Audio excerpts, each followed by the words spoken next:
હવે સમાચાર વિગતવાર। અમદાવાદની ખ્યાતિ હોસ્પિટલના કાંડ બાદ રાજ્ય સરકાર એક્શન મોડમાં આવી ગઈ છે। પીએમજેવાય યોજનામાંથી ખ્યાતિ સહિત 7 હોસ્પિટલોને સસ્પેન્ડ કરવામાં આવી છે। અમદાવાદની ખ્યાતિ હોસ્પિટલના કાંડ બાદ રાજ્ય સરકાર એક્શન મોડમાં આવી ગઈ છે। પીએમજેવાય યોજનાથી ખ્યાતિ સહિત 7 હોસ્પિટલોને સસ્પેન્ડ કરવામાં આવી છે। આરોગ્ય વિભાગે પીએમજેવાય યોજનામાં 7 હોસ્પિટલોને સસ્પેન્ડ કરી છે। તેમાં અમદાવાદની 3, સુરત, વડોદરા, રાજકોટની 1 તથા ગીર સોમનાથની હોસ્પિટલને પણ સસ્પેન્ડ કરવામાં આવી છે। ઉલ્લેખનીય છે કે સુરતની સનશાઇન ગ્લોબલ હોસ્પિટલને પણ સસ્પેન્ડ કરવામાં આવી છે। ખ્યાતિકાંડના ઘટનાના ઘેરા પડઘા આખરે મોડે પણ સફાળી સરકાર જાગી છે અને એક્શન લઈ રહી છે। ત્યારે ગુજરાતમાં 7 જેટલી હોસ્પિટલો છે તેને સસ્પેન્ડ કરી દેવામાં આવી છે। ત્યારે તેમાંથી 7 પૈકીની એક હોસ્પિટલની જો વાત કરીએ તો તે સુરતમાં આવેલી છે સનશાઇન ગ્લોબલ હોસ્પિટલ, અને તેમને 3 મહિના માટે હાલ જે પ્રકારે માહિતી મળી રહી છે તે મુજબ હાલ તેમને સસ્પેન્ડ કરવામાં આવી છે। અને જે પ્રમાણે આરોગ્ય વિભાગ પીએમજેવાય યોજનામાં 7 જેટલી હોસ્પિટલોને સસ્પેન્ડ કરવાની જે વાત હતી, અને તેમાં સુરત, વડોદરા અને રાજકોટ અને ગીર સોમનાથ અને સહિતની જે હોસ્પિટલો છે તે એમાં 7 હોસ્પિટલોમાં સામેલ છે। પરંતુ મહત્ત્વની વાત છે કે જે રીતે ભાજપના જે મંત્રીઓ કે રાજકીય નેતાઓના ઓથ હેઠળ જે ખ્યાતિકાંડ સર્જાયો અને અનેક લોકોના નિર્દોષના જે મોતનો જે આખો તાંડવ મચાવ્યો, પરંતુ જે પ્રકારે લોકો અત્યારે કહી રહ્યા છે કે સરકાર છે તે સફાળી જાગી હોય તે પ્રકારના છે અને તેમાં એક્શન આવી અને જે પ્રકારે ધડાધડ જે એક્શન લઈ રહી છે, ત્યારે હવે લોકોને ક્યાંક એવું લાગે છે કે કદાચ આમાં ન્યાય મળી શકે। પરંતુ સનશાઇન ગ્લોબલ હોસ્પિટલના જો તંત્રનું માનીએ તો તેમનું કહેવું છે કે તેમાં એક ક્ષતિને કારણે 3 મહિના પૂરતી સસ્પેન્ડ કરવામાં આવી છે। ત્યારે હવે જે પ્રકારે ખ્યાતિકાંડનો ગુજરાતમાં ઘેરા પડઘા પડી રહ્યા છે તેને લઈને સરકાર આગામી દિવસોમાં કેવા પ્રકારની જે કાર્યવાહી કરે છે તેના પર સૌ કોઈની નજર રહેશે। સહયોગી દીપક સાથે અરવિંદ રાઠોડ, જનાદેશ ન્યૂઝ, સુરત।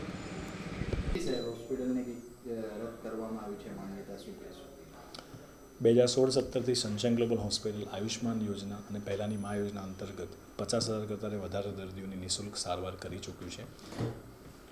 થોડાક મહિનાઓ પહેલાં આયુષ્માન ભારત યોજનાની ઓડિટ ટીમ દ્વારા કરવામાં આવેલ ઓડિટમાં અમારા ઓન્કોલોજી ક્લસ્ટરમાં એક ડોક્યુમેન્ટમાં ક્લેરિકલ ત્રુટી જાણવામાં આવેલ, જેના અંતર્ગત સનશાઇન ગ્લોબલ હોસ્પિટલને 3 મહિના માટે માત્ર એક જ ક્લસ્ટરમાં 3 મહિનાનું ટેમ્પરરી સસ્પેન્શન આપવામાં આવેલું છે સ્ટેટ ગ્રીવન્સ કમિટી દ્વારા, જેની સામે અમે સરકારને ભલામણ પણ કરી છે કે વહેલામાં વહેલી તકે આ સસ્પેન્શન રિવોક થાય, જેથી છેવાડાના દર્દીઓને કેન્સર જેવા ગંભીર રોગોની નિઃશુલ્ક સારવાર પૂર્વવત મળ્યા રહે। બીજા બધા જ ક્લસ્ટરો જેમ કે હૃદયરોગ, ઓર્થોપેડિક્સ, ડાયાલિસિસ, યુરોલોજી, નેફ્રોલોજીમાં પૂર્વવત આયુષ્માન ભારત યોજના અંતર્ગત નિઃશુલ્ક સારવાર અહીંયા ઉપલબ્ધ જ છે। હોસ્પિટલના લીધે પણ સીલ મરાઈ રહ્યું છે, તો આપણી હોસ્પિટલ બી એના સાથે શું કનેક્શન? ના, ખ્યાતિ હોસ્પિટલના મામલો અને આ મામલો બંને તદ્દન અલગ છે, એને કોઈ રિલેશન નથી। અને સનશાઇન ગ્લોબલ હોસ્પિટલનું આ જે નિર્ણય હતો એ ખ્યાતિ હોસ્પિટલની મેટર થઈ એના પહેલાંનો નિર્ણય છે સરકાર। Doctor Sanjay Patoliya sunshine Global hospital સુરતમાં જેવી રીતે 100થી વધારે વિઝિટિંગ સર્જનો સેવાઓ આપી રહ્યા છે, એ જ રીતે છેલ્લા 1.5-2 વર્ષથી વન્સ ઇન અ મંથ એ અહીંયા આગળ આવીને પીડિયાટ્રિક પેશન્ટ્સની સારવાર કરતા હતા। દર્દીઓને કેટલું નુકસાન થશે આના લીધે?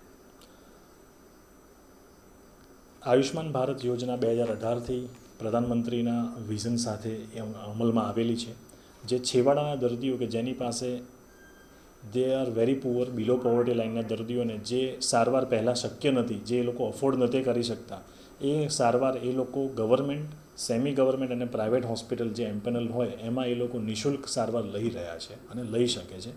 જે યોજના આખા જ ભારતમાં કાશ્મીરથી કન્યાકુમારી અને કચ્છથી લઈને વેસ્ટ બેંગોલ સુધી અમલી છે। ઘણા સ્ટેટે આ યોજનામાં સરકારનો સાથ નથી પણ આપ્યો, અમુક સ્ટેટ જેમ કે પંજાબ, દિલ્હી અને કલકત્તા, તો ત્યાંથી જન આંદોલન થઈ રહ્યું છે આ યોજનામાં જોડાવા માટે।